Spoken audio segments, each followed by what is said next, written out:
नमस्ते।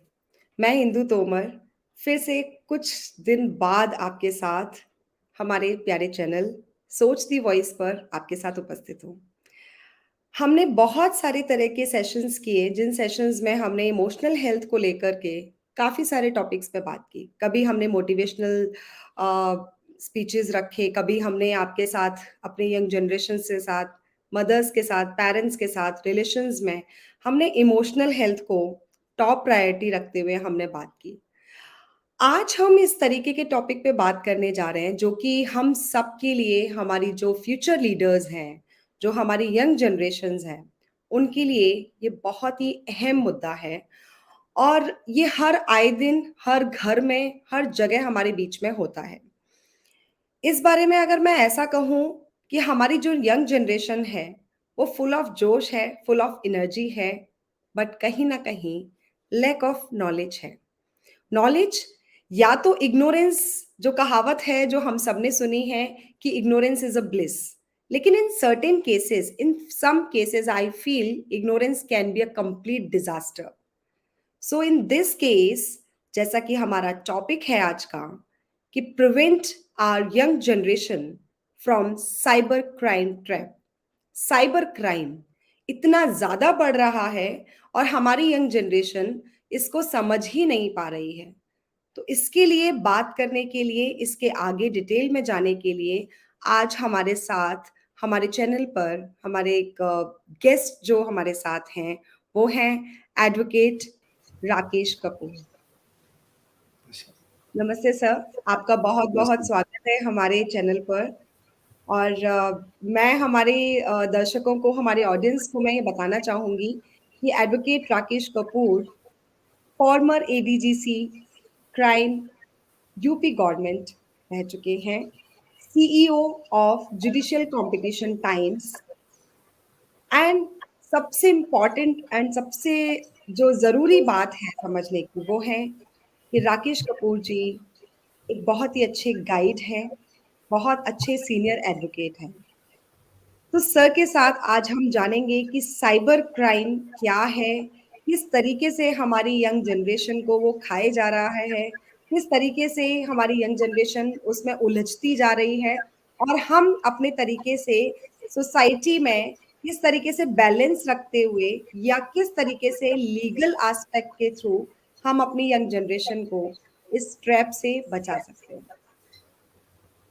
तो सर, सबसे पहले मैं आपसे पूछना चाहूंगी कि क्राइम, साइबर क्राइम ट्रैप है क्या and how it is related to the younger generation.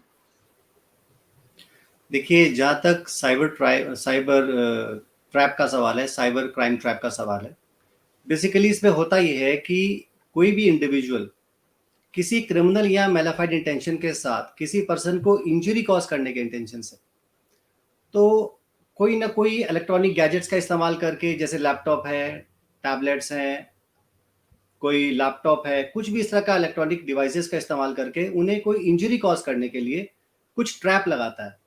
अब ये जी। इंजरी किस तरह की हो सकती है? इंजरी साइकोलॉजिकल हो सकता है, मेंटल हो सकता है, फाइनेंशियल लॉस हो सकता है, कुछ ऑब्ससीन मटेरियल हो सकता है, पोर्नोग्राफी हो सकता है, इसके अलावा कोई प्राइवेसी का वॉयलेशन हो सकता है उनकी कुछ पिक्स हैं, उनको वो किसी सोशल मीडिया प्लेटफॉर्म पर डाल दे। बहुत सारे ट्रैप्स हो सकते हैं जिसमें कोई पर्सन इन्वॉल्व हो सकता है, वो प्रॉपर्टी का लॉस हो सकता है, रेपुटेशन का लॉस हो सकता है। तो अगर कोई भी इंडिविजुअल किसी ऐसे इंटेंशन के साथ किसी इनोसेंट पर्सन को अपने ट्रैप में फंसा ले, अपने शिकंजे में फंसा ले, इस सोशल मीडिया प्लेटफॉर्म को इस्तेमाल करके या कोई इलेक्ट्रॉनिक डिवाइसेस का इस्तेमाल करके, उसको हम लोग एक साइबर ट्रैप या साइबर क्राइम ट्रैप बोलते हैं। कह सकते हैं। जी। तो सर, किस तरीके से हमारी यंगर जनरेशन इसका पार्ट बन रही है? So like how social media apps affect our younger generation. देखिए, जहाँ तक ट्रैप का सवाल है, उसके लिए हमें कोई ना कोई पेनिट्रेटिव सोर्स चाहिए होता है। कोई ना करेक्ट। कोई हमको वेबसाइट का रिक्वायरमेंट जरूरत पड़ेगा, कोई एप्लीकेशन का जरूरत पड़ेगा। तो इन एप्लीकेशन के मॉड से वो उस पर्सन को रीच करते हैं। से फॉर एग्जांपल व्हाट्सएप है, व्हाट्सएप पर से फॉर एग्जांपल मैंने कोई लिंक आपको सेंड किया और आपने रिसीव कर लिया, और आपने सर। उस पर क्लिक कर दिया, हो सकता है उस पर्टिकुलर लिंक पर क्लिक करने से ही कुछ सॉफ्टवेयर आपके सिस्टम पर इंस्टॉल हो जाएं, मोबाइल पर ओ, इंस्टॉल हो जाएं या लैपटॉप पर इंस्टॉल हो जाएं, जिसके बारे में आप अवेयर भी नहीं है। कई बार जी। बहुत ही लिक्रेटिव मैसेजेस दिए जाते हैं कि आप इस पर क्लिक कीजिए, आपको इनाम मिलेगा, आपको कोई अमेजोन से या कोई और ऐसा किसी भी सोशल उससे आपको कि इनाम मिलने वाला है, तो लोग उस पर अट्रैक्ट हो जाते हैं और उस पर क्लिक कर बैठते हैं। तो उन लिंक्स पर क्लिक करने के पर्टिकुलर जो के मैसेजेस, उसकी जितना भी डाटा है उसके मोबाइल का, वो सब का सब उस पर्टिकुलर पर्सन के पास चला जाता है। अब वो उसको सर। कैसे भी यूज कर सकता है इनोसेंट पर्सन के खिलाफ। अब आप सोच सकते हैं कि जो एक यंग वुमेन है, जो टीनेजर्स हैं, अगर उनके कैमरे कॉम्प्रोमाइज हो जाएं या उनके माइक्रोफोन कॉम्प्रोमाइज हो जाएं या वो जो मैसेजेस जो उनको रिसीव हो रहे हैं वो कॉम्प्रोमाइज हो जाए, वो ओटीपी कॉम्प्रोमाइज हो जाए, तो फिर कितना बुरा प्रभाव पड़ सकता है, उसका कितना ज्यादा मिसयूज हो सकता है। इसके अलावा जैसे व्हाट्सएप पर आप लास्ट सीन को लगातार मॉनिटर कर रहे हैं, किस समय पर वो बच्चा सो रहा है, किस समय पर जाग रहा है, क्योंकि हम लोग लगातार मोबाइल फोन का इस्तेमाल कर रहे होते हैं। उसकी वजह से हम किस समय पर सो रहे हैं, किस समय पर जाग रहे हैं, कहाँ पर जा रहे हैं, हमारा लाइव इवन लोकेशन तक भी ट्रैक किया जा सकता है। तो लाइव लोकेशन ट्रैक करने के बाद कोई भी पर्सन उसको स्टॉक कर सकता है, उसका पीछा कर सकता है। देखिए, करेक्ट। जहाँ तक मैं थोड़ा सा आपको एक्सप्लेन कर देता हूँ स्टॉकिंग को। Stalking sir. Basically section 354D of Indian penal code में डिफाइन किया गया है। दो कॉन्टेक्स्ट हैं इसमें, एक तो फिजिकली आप किसी को फॉलो कर रहे हैं, रिपीटेडली उससे बात करने की कोशिश कर रहे हैं, लेकिन वो पर्सन आपसे बात करना नहीं चाहता, वो मना कर रहा है, लेकिन फिर भी आप ऐसा कर रहे हैं, तो ये ऑफेंस बनता है। इसके अलावा मान लीजिए आप सोशल मीडिया या जैसे कोई भी इंटरनेट का इस्तेमाल करके आप उनको फॉलो कर रहे हैं लगातार, और वो पर्सन चाहता नहीं है, उसको मालूम भी नहीं है आप ऐसा कर रहे हैं, तो बिल्कुल। भी ये स्टॉकिंग है। और इसके लिए पनिशमेंट प्रोवाइडेड है 3 इयर्स का, अगर फर्स्ट ऑफेंस है, अगर सेकंड ऑफेंस है तो 5 इयर्स तक का पनिशमेंट इसमें प्रोवाइडेड है। इसके अलावा और भी बहुत सारे मॉड हैं जिसमें कि वो बच्चे बेचारे फंस सकते हैं।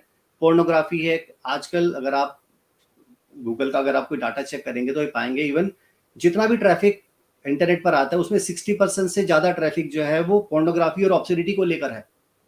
अब जी। बच्चे जो भी वो रील्स खोल रहे हैं, अब या तो वो पॉर्न है या ऑब्सीन है या कुछ इस तरह की चीजों से मटेरियल रिलेटेड है, जो कि उनको इन क्राइम से ड्रैग कर सकता है, उस तरफ ले जा सकता है। ओके। तो टीनेजर्स कहीं ना कहीं अगर हमारा कंट्रोल नहीं है, हम उनको नहीं देख रहे हैं कि वो बच्चे क्या देख रहे हैं, किस वेबसाइट्स को ओपन कर रहे हैं, किस एप्लीकेशन को इस्तेमाल कर रहे हैं, तो कहीं ना कहीं वो बच्चे किसी क्राइम में इन्वॉल्व हो सकते हैं या उसका शिकार बन सकते हैं। हम्म।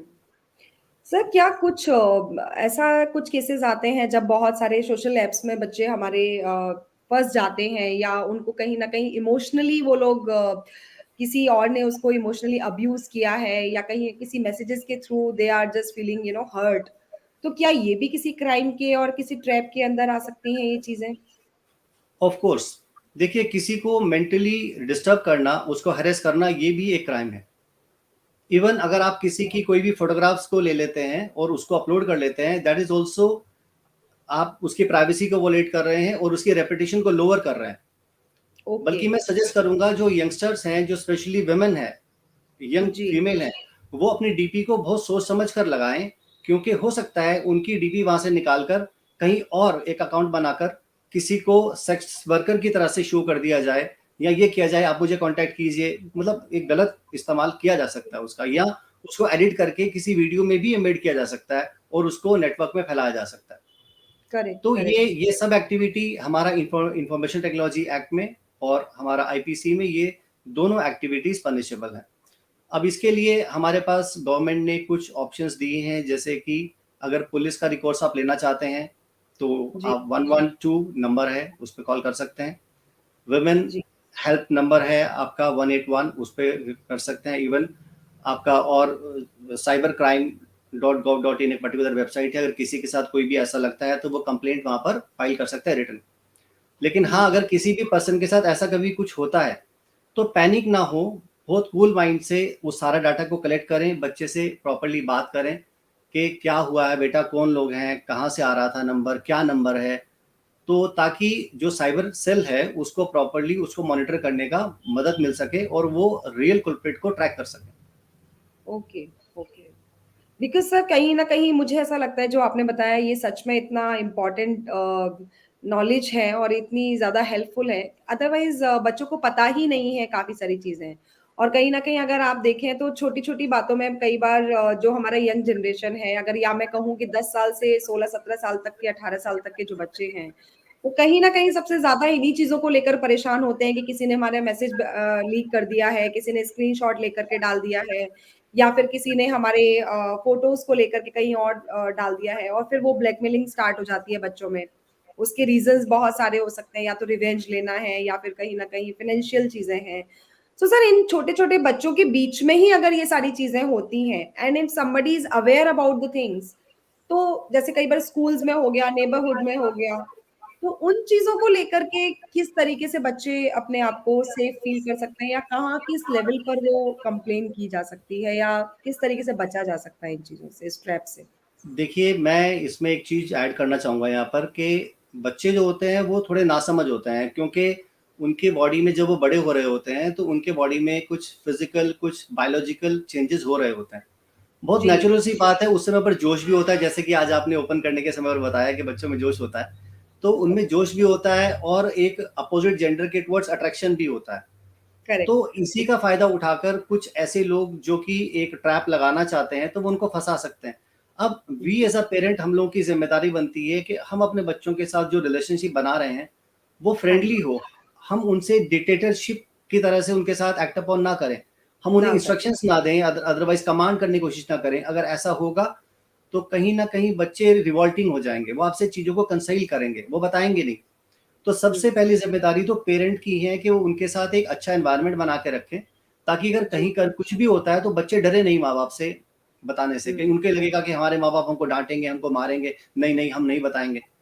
तो इस हाँ जी, सिचुएशन में बच्चे और ज़्यादा उस दलदल में फँसते चले जाते हैं। अगर ऐसा कुछ होता भी है, तो we have a system, we have administration, आप हुँ, उनको कंप्लेंट करिए, वो इमीडिएटली ऐसे पर्सन्स को ट्रैक करेंगे, किस आईपी एड्रेस से वो मैसेज अपलोड किया है, कहाँ हुँ, पर भेजा गया है, पूरा चेन होता है, उसकी एक हैश वैल्यू होती है जिससे हम उनको ट्रैक कर सकते हैं कि बेसिकली ये मैसेज ओरिजिनेट हुआ कहाँ से है और ये कहाँ-कहाँ जा रहा है। तो हुँ, उसमें इतना डिफ़िकल्टी नहीं है, साइबर क्राइम सेल उसको आराम से ट्रैक कर सकता है और ऐसे पर्सन को पकड़ सकता है और उनको पेनलाइज़ करने के लिए भी प्रोविज़न्स हमारे पास हैं। अब हुँ, बड़े छोटे-छोटे से बच्चे 8-8 साल, 7-7 साल के बच्चे इवन होटल्स में भी मिल देखने को देखे गए हैं पुलिस के द्वारा। अब यहाँ ओके, पर अगर उनको हम बुक कर दें, कई बार बच्चे नासमझी में ऐसा करते हैं।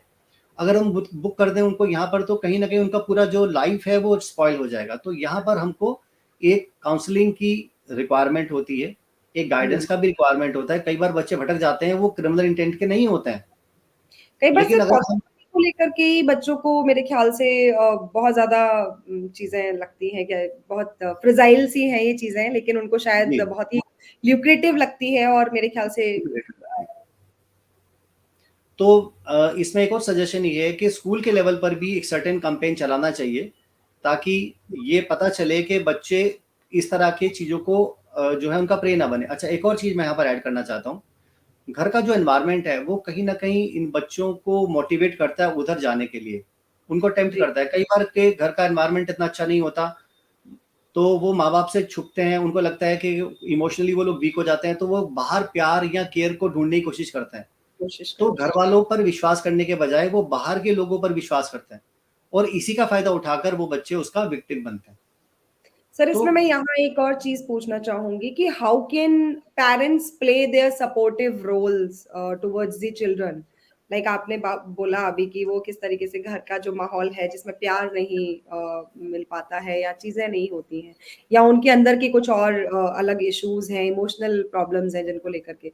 सो पेरेंट्स का किस तरीके से सपोर्टिव रोल हो सकता है जो बच्चों के लिए हेल्पफुल रहे? देखिए, सबसे पहली बात तो ये कहते हैं, जब बच्चों की जो शू है वो पेरेंट के पैरों में आने लगे, तो फिर दोस्त बन जाना चाहिए। तो उन्हें जी, कमांड करने की कोशिश ना करें, उनसे एक दोस्त की तरह से पूछें, उनसे घुले-मिलें, उनसे पूछें पूरे दिन में कि बेसिकली बेटे क्या हुआ? आज किस-किस से बात हुई? ऐसा नहीं है कि बच्चे मोबाइल लेकर कोने में बैठे हैं, छुप के बैठे हैं, वो क्या कर रहे हैं आपको मालूम भी नहीं है। तो हुँ, ऐसे बहुत सारे सॉफ्टवेयर्स आते हैं जो आप कभी उनको मोबाइल अगर देते हैं तो आप उन पे इंस्टॉल कर लीजिए, ताकि वो किन वेबसाइट्स पर जा रहे हैं, किन-किन हुँ, लोगों के टच में हैं, वो कौन से ग्रुप्स को उन्होंने जॉइन किया है, क्या मैसेजेस उनके पास आ रहे हैं, ताकि उनको ट्रैक आउट कर सके। और अगर जहाँ पर भी उनको लगता है, डाउट होता है कि ये लोग सही नहीं है, इनके टच में इनको नहीं आना चाहिए, तो वहीं पर भी ऐसे कॉन्टैक्ट्स को ट्रैक आउट करके उनको एलिमिनेट करने की कोशिश करना चाहिए। तो शुरुआत अगर सही समय पर होगी तो चीज़ों को कंट्रोल किया जा सकता है। कई बार बच्चे इतने ज़्यादा आगे बढ़ जाते हैं, उसे कंट्रोल करना डिफ़िकल्ट हो जाता है। तो आप ऐसे लोकेशन को ट्रैक करने के लिए अपने बच्चों के मोबाइल में, जैसे लाइव 360 और बहुत सारे ऐसे लोकेशन ट्रैकर आते हैं, जीपीएस भी आते हैं, जिसमें कोई अलार्म भी रहता है कि अगर बच्चा किसी भी डेंजर में आ रहा है तो वो एक अलार्म देकर अपनी लोकेशन को शेयर कर सकता है, इमीडिएटली अपने आप ही लोकेशन चली जाती है। तो इस तरह के ओके। बहुत सारे सॉफ्टवेयर्स हैं जिससे मदद से माँ बाप उनको कंट्रोल कर सकते हैं। इवन आप अपने मोबाइल में प्राइवेसी लगा सकते हैं कि ये वाली वेबसाइट्स ना खुलें या ये एप्लीकेशंस ना खुलें, ऐसा भी किया जा सकता है। इंडिया में थोड़ा सा ये भी प्रेवलेंट नहीं हुआ है, अगर आप फॉरेन में देखेंगे तो इट्स टू मच प्रेवलेंट, सब लोग यूज कर रहे हैं। सर, एक थोड़ा सा out of the context, I just want to ask you something. जिस तरीके से सर हेल्थ पॉलिसीज होती हैं, जिस तरीके से इंश्योरेंस पॉलिसीज होती हैं, कि अगर आपने हमारे से ये पॉलिसी लिया, आपने इतना मंथ टू मंथ आपने ये पे किया और आपको इतने सारे ऑफर्स मिलेंगे, इतने सारे बेनिफिट्स मिलेंगे। सो क्या सर हमारी लाइफ के लिए, हमारे बच्चों के लिए कोई ऐसी पॉलिसी नहीं होती है जिसको लेकर के कि हम अपने बच्चों को आगे की लाइफ में जो सफरिंग्स हैं, जो प्रॉब्लम्स हैं, जो साइबर क्राइम्स हैं, या जो रिलेटेड टू चिल्ड्रन जो भी क्राइम्स हैं, उनसे हम उनको आगाह कर सकें, और वो बच्चे उसी सेम चीज में हमारी फीलिंग्स को, हमारी बात को, एज एन एल्डर, जैसे हम सफर कर चुके होते हैं, एक्सपीरियंस होता है, वो हम उनको उसी वेव में हम उनको समझा सकें। Out of the context, but just to came in my mind, क्योंकि पॉलिसीज का ये रहता है, और घर में क्यों बच्चे नहीं समझ पाते हैं, क्यों विश्वास नहीं कर पाते हैं हम लोगों की बातों पर। एक्चुअल में क्या होता है कि कहते हैं कि वो अकल जो कि खुद से एक्सपीरियंस करने से आती है, वो बादाम खाने से नहीं आती। कुछ चीजें बच्चे अपनी लाइफ में खुद अपने एक्सपीरियंस से सीखते हैं। जी। तो अगर आप उसको इस स्टेज पर कितना भी बताएंगे तो उनको हो सकता है उस स्टेज पर उनको ये लगे बच्चों को कि नहीं, हमारे माँ बाप तो बोलते रहते हैं, वो तो ऐसे ही बोल रहे हैं। लेकिन उनको रियल टाइम सिचुएशन को आप फील करवाना का कोशिश कीजिए, जी। बजाय इसके कि बच्चे उस मोबाइल फोन को सिर्फ रील्स के फॉर्म में देखें। उनको ये बताइए कि इसका इस्तेमाल सही किस डायरेक्शन में है। बहुत सारा जी। कंटेंट ऐसा है जो कि नेट पर अवेलेबल है, जो कि ऑलरेडी लोग उस चीज़ों को लेकर सफ़र कर रहे हैं, उनकी रियल टाइम स्टोरीज़ को उनको आप दिखाइए, क्योंकि बच्चे जो देख रहे हैं उस पर मोबाइल पर, वो उसी को रियल मान रहे हैं। उनको लग रहा है करेक्ट। कि इसमें जो दिखाया जा रहा है वो एब्सोल्युटली करेक्ट है। तो आप करेक्ट। उनमें से पिक एंड चूज़ करके उन स्टोरीज़ को जो कि लोगों के साथ हुई हैं, जिन बच्चियों के साथ हुआ है, तो वो आगे के लिए आगाह हो जाएँ कि देखो बेटे, वो बच्चा ये यूज़ कर रहा था, उनके साथ ये हुआ है, तो आप कॉशियस हो जाओ। जी। तो ये लोग, बाहर के लोग, आप विश्वास के लायक नहीं है। मैं ये नहीं कह रहा हूँ कि उनके मन में एक पेसिमिस्टिक अप्रोच डेवलप कीजिए, लेकिन हाँ, एक केयर एंड कॉशन का रिक्वायरमेंट है। तो वो पॉलिसी या वो जो ट्रेड्स हैं, जो संस्कार हैं, वो माँ-बाप ही इनकलकेट करेंगे। वो एक दिन में डेवलप नहीं होते। वो करेक्ट। सबसे पहले हमें खुद में वो चीज़ें डेवलप करनी पड़ती हैं। तो जब वो माँ-बाप को देखते हैं कि हाँ, इनके अंदर ये बातें हैं, तो फिर वो उन्हीं को फॉलो करना स्टार्ट करते हैं, क्योंकि हम तो उनके सुपर हीरो हैं ना। जी। हम ही उनके रियल आइडल। हाँ, हम्म। तो वो हम ही को फ़ॉलो करेंगे, जो हम कर रहे हैं वो उसी को फ़ॉलो करेंगे। सो दैट जी। Need to be seen. तो इस स्टेज पर अगर हम अदरवाइज़ उनको बैठ के क्लास लगाएँगे तो उनको बोरडम लगेगा। तो उन्हीं की भाषा में वो चीज़ समझते हैं। मैंने कहा ना, शुरू में मैंने आपसे कहा कि आप दोस्त बनिए, आप पेरेंट मत बनिए। जी, उनको बिल्कुल। ये लगेगा कि हाँ यार, मैं इससे शेयर कर सकता हूँ। मेरा फादर मेरा दोस्त है, मेरी माँ मेरी सहेली है, तो मैं उससे नहीं कुछ छुपा सकती। सबसे पहले मैं उसे बताऊँगी कि मेरे साथ ये हुआ। तो फिर आपको चिंता करने की ज़रूरत नहीं है, बच्चे कभी भी आउट ऑफ द वे नहीं जाएँगे। लेकिन जब भी आपके बीच में गैप बढ़ेगा, बच्चे लोगों पर विश्वास करेंगे, तो वो आपके कंट्रोल से बाहर चले जाएँगे। Okay. And sir, in the cases of like severe cases, if something happened with the teenager in school or somewhere, so who is the right person to talk first? मतलब किसको सबसे पहले वो अप्रोच करें अपार्ट फॉर द पेरेंट्स? किसके साथ वो legally या काउंसलिंग या सम ऑफिशियल बोर्ड पर किस तरीके से वो हेल्प ले सकते हैं? हु देखिए, इज द मैं पर्सन? एक चीज़ मैं यहाँ पर एक ऐड करना चाहूँगा आपको कि जो टीनेजर्स होते हैं ना, उनमें बहुत सारा अवेयरनेस नहीं होता किसी चीज़ को लेकर। जी। अगर मैं बात कहूँ पुलिस की, तो बच्चे पुलिस पर जाने से डरेंगे। मैं आपको बिल्कुल। बोलूँ कि आप cybercrime.gov.in पर कंप्लेंट डाल दें, वो भी एक इम्प्रैक्टिकल सी बात है। दैट आप इज वुमेन व्हाट, हाँ, हेल्पलाइन पे आप कॉल कीजिए, वो हेजिटेट करेंगे, वो नहीं करेंगे। बिल्कुल। तो मेरा एक्सपीरियंस कहता है, सबसे पहले अगर इस तरह का कुछ भी हो रहा है तो जो सबसे ज्यादा मदद उनको कोई दे सकता है वो उनके पेरेंट हैं। हम्म। आप सिर्फ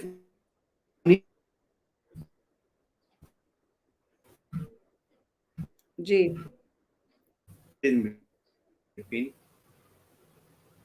सॉरी, बीच में थोड़ा सा डिस्टर्बेंस हो गया था, तो नेटवर्क जो है नहीं वो नहीं, डिस्टर्ब हो ओके गया, सर, तो उसकी वजह से मेरा हाँ वीडियो यहाँ पर, हाँ, I can not see the things. तो ठीक है। हाँ। तो सबसे पहले जो हमें पर्सनली ये लगता है कि सबसे जो अच्छे दोस्त हैं वो उनके पेरेंट्स हैं, पेरेंट्स से ही बातचीत करना चाहिए। पेरेंट्स। या पेरेंट भी इस चीज को देख लें कि जिस बच्चा जिस सर्कल में है, जो दोस्त हैं उसके, क्या वो इस लायक है, तो वो अपने हम्म फ्रेंड से इन बातों को शेयर कर सकते हैं।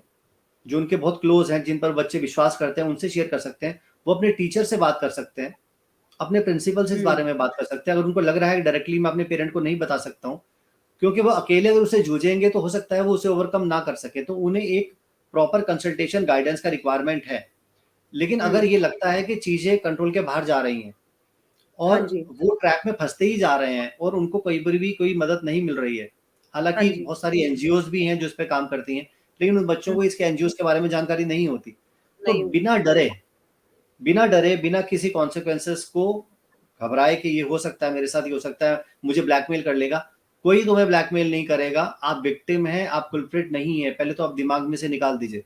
और अगर हम्म छोटा बच्चा अगर कुछ गलती करता भी है तो कानून जो सिस्टम है वो समझता है इस बात हम्म को कि वो एक बोनाफाइड इंटेंशन का बच्चा है, उसने ऐसा नहीं किया होगा, तो उसको हम्म। मदद मिलती है वहां पर। ऐसा नहीं है कि उसके मन में डर हो गया मैं फंस जाऊंगा, है मेरे, कोई बात नहीं, गलतियां सबसे होती हैं, गलतियां हो सकती हैं, तो इसमें घबराने वाली कोई बात नहीं है। उस एक गलती के हाइड करने के लिए आप और गलतियां करें, तो दिस इज नॉट डन। तो बेटर है हम्म, उसको वहीं के वहीं आप रोक लें, ताकि वो गलती आगे बढ़े ही नहीं। बिल्कुल। तो sir, really these are the meaningful things जो आपने बताया है। आपने actually, I also feel, and मेरे ख्याल से जब हमारे साथ ये बच्चे जुड़ रहे हैं और देखेंगे इस बात को, समझेंगे कि कहीं जी, ना कहीं कुछ सेक्शंस हैं, कुछ आपके लिए बताए गए हैं, कुछ आपकी हेल्प है, आपके लिए हेल्प दी गई है, तो आप उस चीज को यूटिलाइज भी कर सकते हैं। लेकिन हाँ, इन द सीवियर केसेस, जब आपको लगता है कि वो ट्रैप कहीं ना कहीं आपको अब आपकी आउट ऑफ द रीच हो रहा है, पेरेंट्स आपको हेल्प नहीं कर पा रहे हैं, या काउंसलिंग या कंसल्टेंसी से आपको नहीं मदद मिल पा रही है, लेकिन कहीं ना कहीं जो इनिशियल स्टेप है वो पेरेंट्स का और बच्चों का एक रिलेशनशिप है, वो उन दोनों के लिए एक बहुत ही अच्छा एटमॉस्फेयर अगर घर में है। कुछ चीजें जो अभी हमने बात की थी सर, जो मैंने स्टार्ट किया था कि इग्नोरेंस नहीं होना चाहिए, हाफ नॉलेज नहीं होनी चाहिए। सो नॉलेज अगर बच्चों को पूरी है, एंड सर जो लॉयर्स हैं, एडवोकेट्स हैं, या साइकोलॉजिस्ट हैं, या जो कहीं ना कहीं हमारे सीनियर्स बैठे हैं हमारे साथ, जो पूरी की पूरी नॉलेज हमारे साथ शेयर करने को तैयार हैं, तो बच्चों को कुछ रील्स और इंस्टा और बाकी के सॉन्ग्स और वीडियोस के साथ हटते हुए इसमें भी अपना टाइम थोड़ा सा स्पेंड करना बिल्कुल चाहिए बिल्कुल अपने बिल्कुल, बच्चों क्योंकि उनके लाइफ को सेव करने के लिए है, उनके फ्यूचर बिल्कुल। को बनाने के लिए है। कहीं ना कहीं स्कूल्स में सर ये बहुत सारे मुझे ऐसा लगता है कि स्कूल में भी कहीं ना कहीं एक या दो चैप्टर इस तरीके के होने चाहिए, किसी ना किसी बिल्कुल, तरीके कैंपेन से। समय समय पर, मैं कहूंगा कि कैंपेन होना चाहिए। एक जनरल अवेयरनेस जो है बच्चों में, टीचर्स और जो कॉलेज या स्कूल लेवल पर ये होना चाहिए, ताकि क्योंकि सर उनको कहीं पता ना रहे कि, कहीं, हाँ जी, बिल्कुल बिल्कुल। सो छोटे बच्चों के लिए तो सेफ टच अनसेफ टच काफी हम लोगों ने सेशंस देखे हैं, स्कूल्स में होते हैं, लेकिन कहीं ना कहीं सिक्स्थ ऑनवर्ड्स जो बच्चों के लिए सेशंस होते हैं, वो अवेयरनेस कहीं ना कहीं कम रह जाती है, या सिर्फ और सिर्फ पब्लिक वाले जो शोकेस करने वाली चीज रहती है, बस कितना उतना ही रह जाता है। डिटेल में डेप्थ मीनिंग के साथ और उनके साथ जो वन टू वन टच करके जो उनको समझाया जा सकता है, उस चीज की कहीं ना कहीं अभी भी थोड़ी सी कमी है, जिसको मेरे ख्याल से अवेयरनेस कैंपेन्स के साथ में हम लोग ला सकते हैं। So thank you so very much sir, आपने अपना कीमती वक्त हमें दिया। एंड जाते जाते मैं चाहूंगी कि आपकी तरफ से कोई एक स्पेशल मैसेज जो कि हमारे यंग जनरेशन, फ्यूचर लीडर्स के लिए हो, एंड उनके पेरेंट्स के लिए हो। देखिए, पेरेंट्स के लिए मैं यही कहूंगा, जैसे कि मैंने पहले भी कहा है, कि आप उसके दोस्त बनिए, कमांड करने की कोशिश मत कीजिए। ये आपकी ड्यूटी है कि आने वाला जनरेशन कैसा होगा, उनका भविष्य कैसा होगा, ये आपके हाथ में है।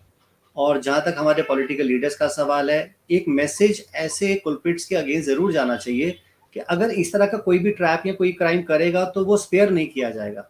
एक स्ट्रिक्ट मैसेज समाज में प्रशासन के द्वारा, लोगों के द्वारा दिया जाना चाहिए। और ये भी देखना चाहिए नेताओं या जो लीडर्स हैं हमारे, कि वो इस तरह के लॉ फॉर्मुलेट करें कि जो विक्टिम है उनको हेल्प मिले। वो ऐसा ना हो कि उनको डर लगे कि नहीं, मैं जाऊंगा तो मैं फंस जाऊंगा, मुझे दिक्कत हो जाएगी, मुझे ब्लैकमेल करा जाएगा। तो ये डर जो है वो, अगर पुलिस और सिटीजन्स के बीच में अगर गैप बढ़ेगा तो ये डर भी बढ़ेगा।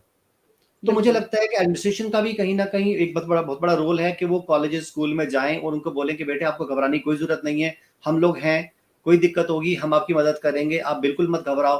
तो उन बच्चों के मन में कॉन्फिडेंस रिपोज होगा, वो मानेंगे कि हाँ, कि घबराना नहीं है, और एक अवेयरनेस उनके माइंड में आएगा कि इन जगहों पर नहीं जाना है, और अगर ऐसा होता है तो हमें ये करना है। बिल्कुल। तो ये हमारा जो सिस्टम है वो अवेयर करने की जरूरत है। एक्चुअली हम लोग इस मैटर को बड़ा कैजुअली लेते हैं, इसीलिए फिर वो विक्टिम भी बनते हैं। बिल्कुल। Thank you, sir. Thank you so very much, and for your precious time. And I request all the children, all the parents, जहाँ पर भी आपको किसी भी तरीके की ज़रूरत है, किसी भी तरीके का आपको लगता है कि आप हमसे कॉन्टैक्ट करना चाहते हैं, आप किसी भी टॉपिक पर हमारे साथ डिस्कस करना चाहते हैं, मैसेज कन्वे करना चाहते हैं, मैं यूजुअली सारे मैसेजेस, सारे मेल्स मैं पढ़ती हूँ, मैं ले रही हूँ क्वेश्चंस, और उन्हीं के आधार पर मैं हमारे टॉपिक्स लेकर आती हूँ। तो आगे भी अगर आपकी कोई रिक्वेस्ट है, आप सर के साथ बात करना चाहते हैं, तो you please write it down to me, and मुझे पर्सनली आप मैसेज भेज सकते हैं, मेल भेज सकते हैं। हमारे जितने भी स्पीकर्स हैं, सर हैं आज, हम आपको उनके साथ कनेक्ट कराने की पूरी कोशिश करेंगे। सर आप आए उसके लिए thank you so much. And हमारे आगे के सेशंस में भी आपके साथ कुछ नए टॉपिक्स हैं जिनके साथ हम आगे बात करेंगे। Sir, thank you thank thank you you so so much, much. Thank you.